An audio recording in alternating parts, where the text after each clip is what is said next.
Boa noite, amigos telespectadores, boa noite, Gerson Berger, nosso querido deputado, jornalista Pedro do Couto. Os nossos assuntos de hoje são variados, mas desde já eu quero lembrar a todos vocês que o programa Eu e Você vai mudar de horário. A partir do próximo dia 11 de junho, nós entraremos às quartas-feiras, às 22h50. Então não se esqueça, quarta-feira, às 22h50, mas isto só a partir do dia 11. No próximo domingo, ainda estaremos neste horário, às 20 horas. E nós hoje, como disse, vamos já iniciar falando sobre a Copa do Mundo, que está aí. Estamos a pouco mais de uma semana da Copa, quando teremos a estreia do Brasil com a Croácia, e nós estamos aqui torcendo firmes pelo Brasil.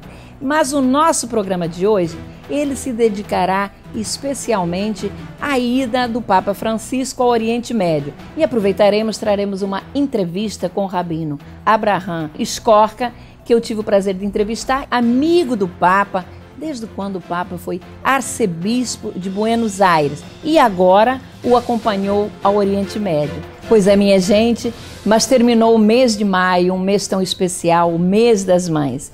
E eu anualmente realizo um evento na Câmara Municipal do Rio de Janeiro em homenagem a todas as mamães. Nós entregamos moções de louvor a todas as mamães, dos mais vários setores da sociedade, empresárias, professoras, diretoras de escola, guardas municipais, enfim.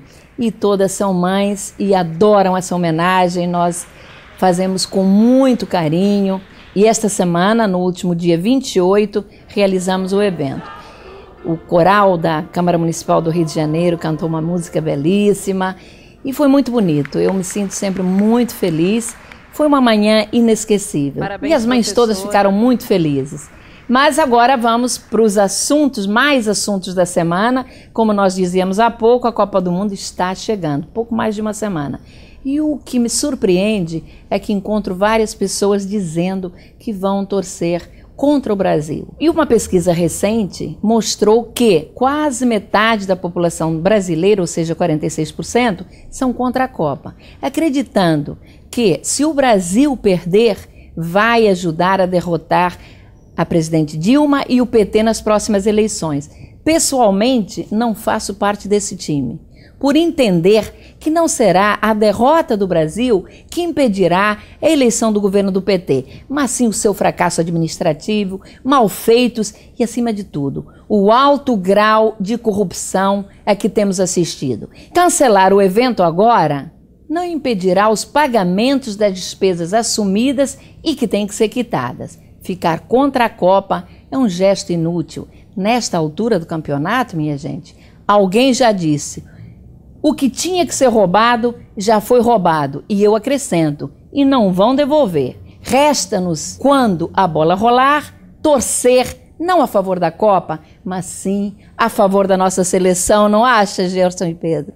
É isso mesmo, Tereza. Sempre torcer pelo Brasil, pela nossa seleção.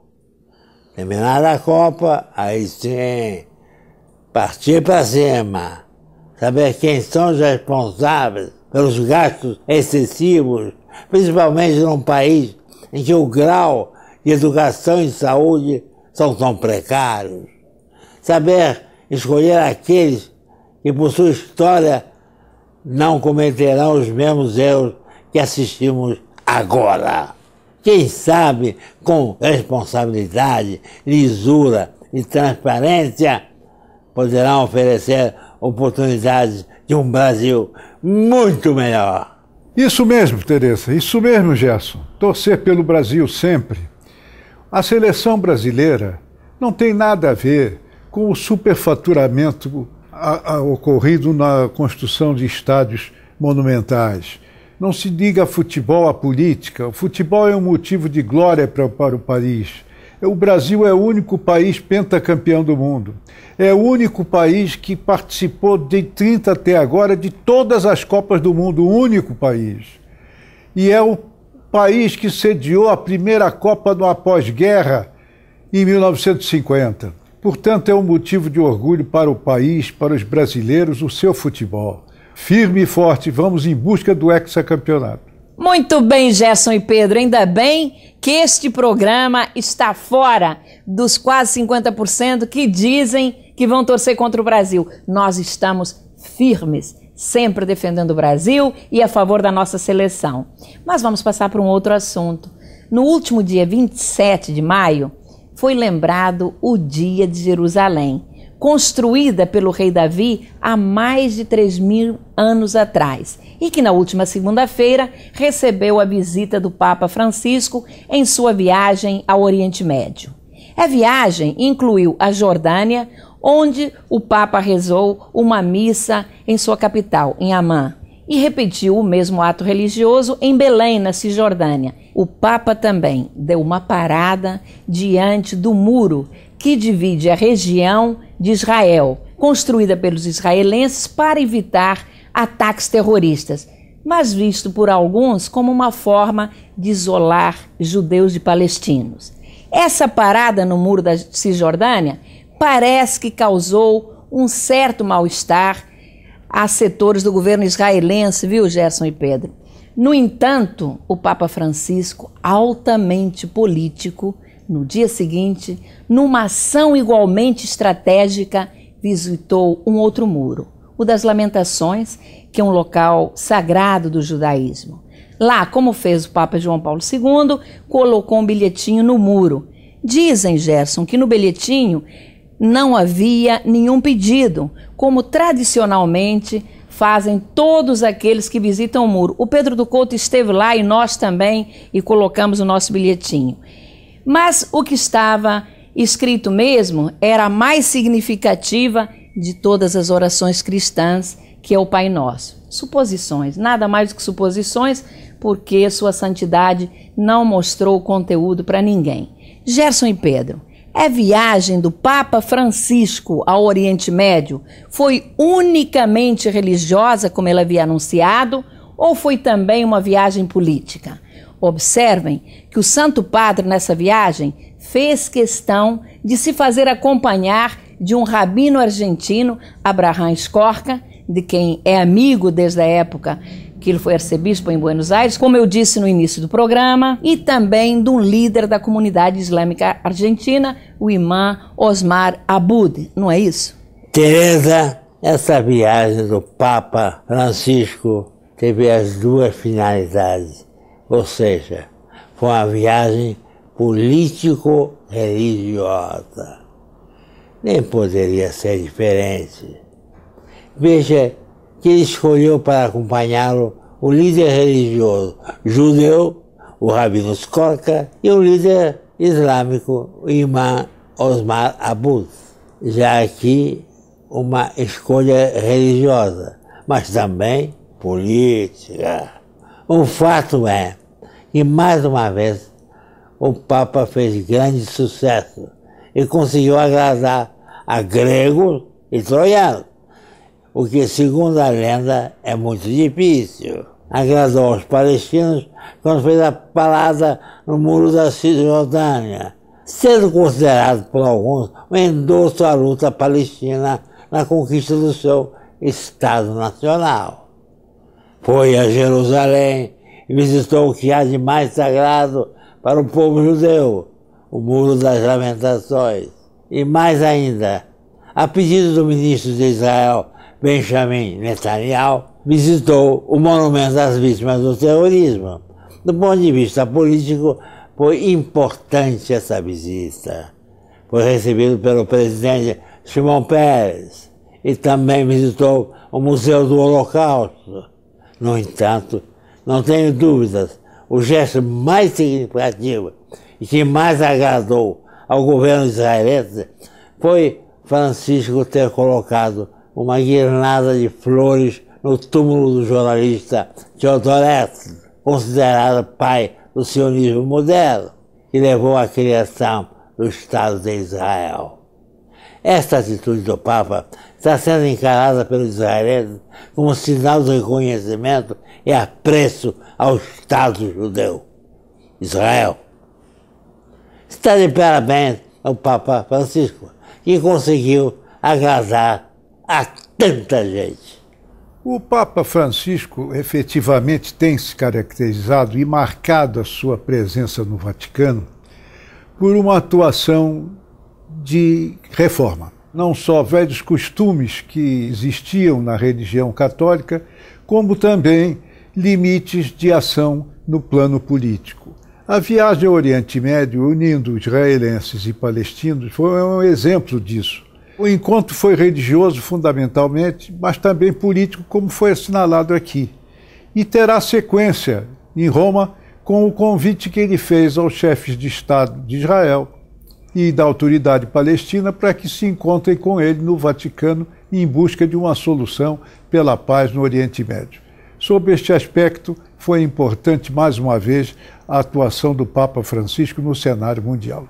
Muito bem, Gerson, muito bem, Pedro. O Papa Francisco, quando chega, encanta.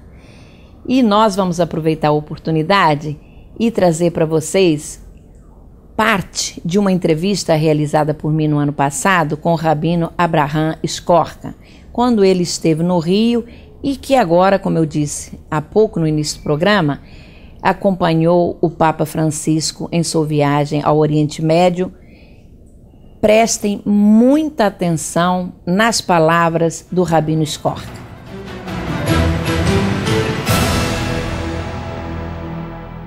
Uma honra, um prazer muito grande poder falar consigo.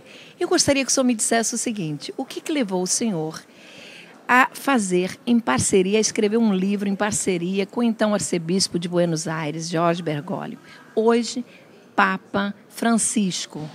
Afinidades? Bergoglio, el Papa Francisco, basa esencialmente su espiritualidad en la figura de Jesús, tal como aparece en los evangelios.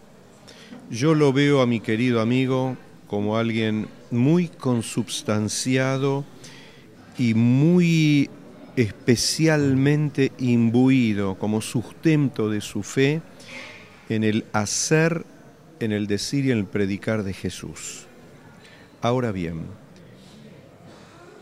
Jesús, tal como aparece en el Evangelio, es una figura que para poder entenderla hay que remitirse a los profetas de Israel. Si no, es imposible entender qué es lo que está diciendo Jesús.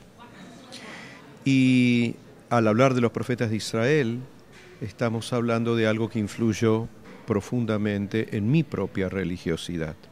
Cuando nosotros decimos que para honrar a Dios, primero y antes que nada hay que honrar al hombre, estamos repitiendo las palabras de los profetas. Muito bem, Rabino. No que é que o Papa Francisco pode fazer a diferença no seu papado em relação aos seus antecessores, vivendo hoje a humanidade num mundo tão conturbado, inclusive num conflito muito grande de religiões?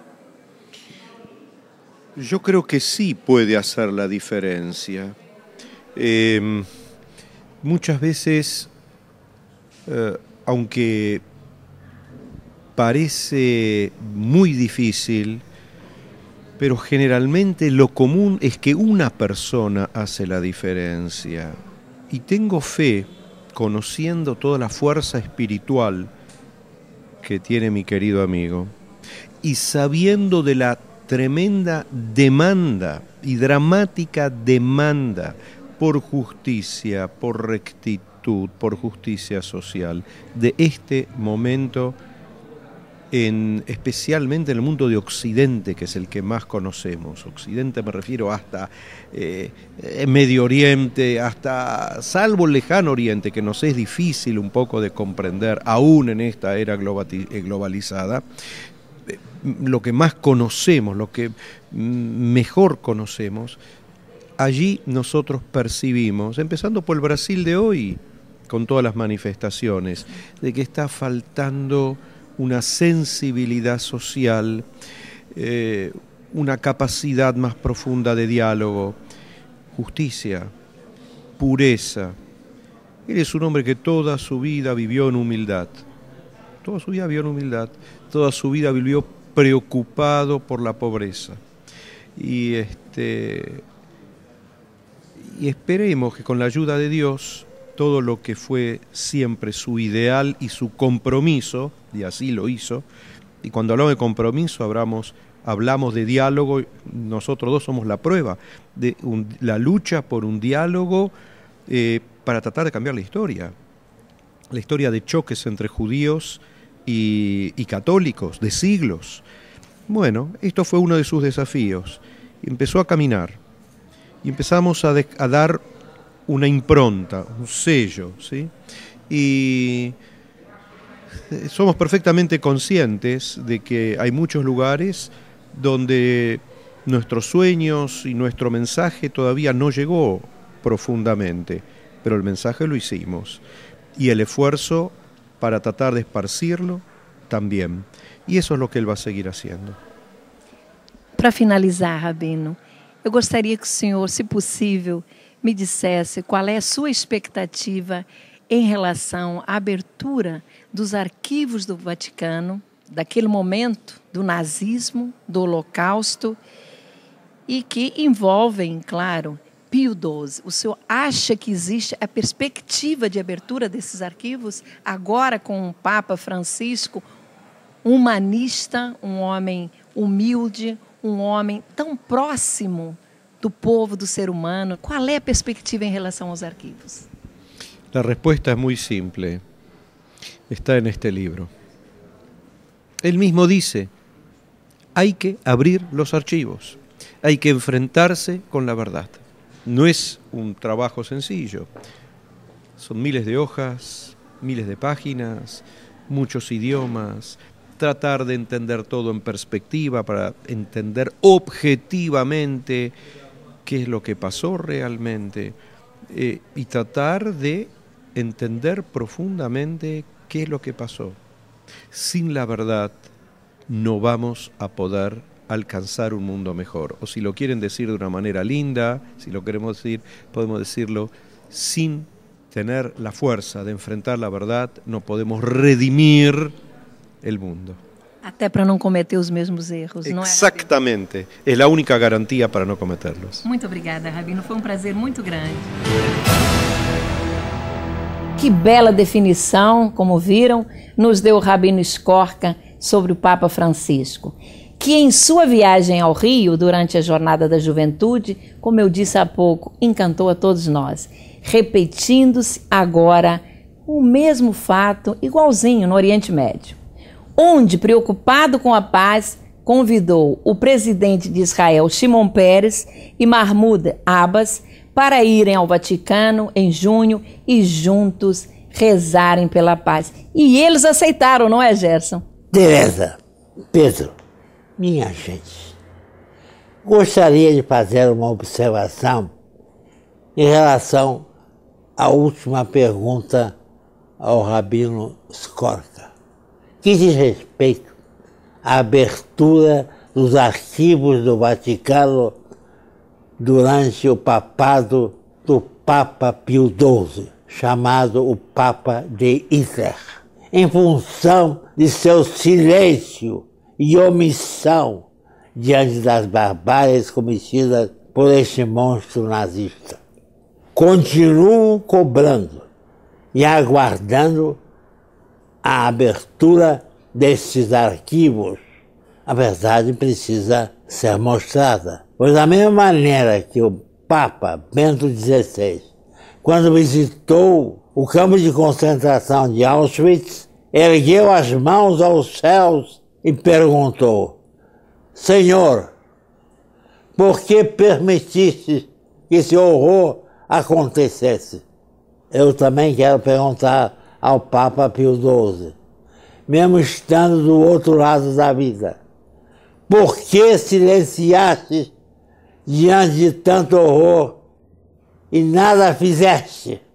Ou, quem sabe, até mesmo dizer, a história te injustiçou. Daí a importância da abertura dos arquivos. Quanto à ida do líder israelense Shimon Peres e dos palestinos, como Mahmoud Abbas, ao Vaticano, convidados pelo Papa Francisco para juntos rezarem pela paz, quero responder uma história em que eu analisarei a questão de rezarem juntos. Um judeu ortodoxo estava em sua casa e fazia o que fazia todos os dias. Eu rezava de dia, de tarde e de noite, dirigido a Deus, sem parar. Repentinamente houve uma tempestade e o rio de perto da cidade invadiu a cidade e começou a encher a cidade. O judeu ortodoxo, vendo que a casa dele já foi invadida pelo rio, mudou-se para o teto da sua casa, mas continuava rezando a Deus, de manhã, de tarde e de noite. E a água subia. Quando a água chegou aos seus calcanhares, passou junto à sua casa um barco com um homem que vinha remando e chamou ao ortodoxo: Jacó, desce, venha para o barco. O rio está subindo e você pode morrer. E ele respondeu: não vai acontecer nada, estou rezando e a água vai baixar. E o homem com o barco foi embora. Mas a água continuava subindo. E quando chegou a água na altura do seu umbigo, uma lancha passou pela sua casa e um homem clamou pelo Jacó: Jacó, desce, a água está subindo, você vai ficar afogado, você vai morrer, venha, se salve. E ele respondeu: nada vai acontecer, eu estou rezando e a água vai baixar. E a lancha foi embora, mas a água não baixava, continuava subindo. Quando a água chegou à altura do seu pescoço, passou um helicóptero. E lá do helicóptero jogaram uma corda para o Jacó e disseram: Jacó, segura essa corda para você se salvar, você vai morrer afogado, salve-se. E ele respondeu: não vou subir no helicóptero, eu estou rezando e a água vai descer. Mas a água não desceu e ele morreu afogado. Quando chegou aos céus, ele encontrou-se com o Senhor, com Deus. Reclamou de Deus: Senhor, por que me abandonaste? Desde pequeno, desde garoto, rezo todos os dias, de manhã, de tarde e de noite, pelo Senhor, pelo mundo. E o Senhor me abandonou e deixou que eu morresse? O Senhor respondeu: não te abandonei. Te mandei inicialmente um homem remando para te salvar, e você recusou. Depois te mandei uma lancha, e você recusou. Depois te enviei um helicóptero, e você também recusou. Jacó, rezar é muito importante, mas não basta só rezar. É preciso fazer, construir, fazer com que a coisa funcione, mexendo-se, porque senão nada dá certo. Esta é a resposta que estou dando ao Papa Francisco. Não basta rezar, é preciso fazer. E esses homens a quem você convidou para rezarem juntos e pedir a Deus para que resolva o problema da paz, está não nas mãos de Deus, mas nas mãos deles. E tomar uma atitude digna, valorosa, respeitando-se uns aos outros, concedendo, encontrando o caminho da paz, encontrando o caminho da justiça para os seus povos, para que haja realmente a paz. É isso, Papa Francisco. Gerson, sensacional essa sua historinha que você já contou antes no programa. mas hoje, especialmente, ela se encaixa. E é como diz o velho ditado: faça que eu te ajudarei. Então, Gerson, Deus sempre nos ajudará, desde que nós façamos a nossa parte. Bom, minha gente querida, Pedro e Gerson, chegamos ao final do nosso programa, lembrando mais uma vez que o programa Eu e Você vai mudar de dia e horário. A partir do dia 11 de junho, nós estaremos no ar, às quartas-feiras, às 22h50. Mas no próximo domingo, ainda com vocês, agradecendo a sua audiência, que tenho certeza vão continuar nos acompanhando. Na quarta-feira às 10h50, nós ainda estaremos aqui 8 horas da noite. Até lá e um beijo muito carinhoso para todos. Obrigada, Pedro e Gerson, e até o próximo domingo às 8 horas da noite aqui na CNT. Até lá.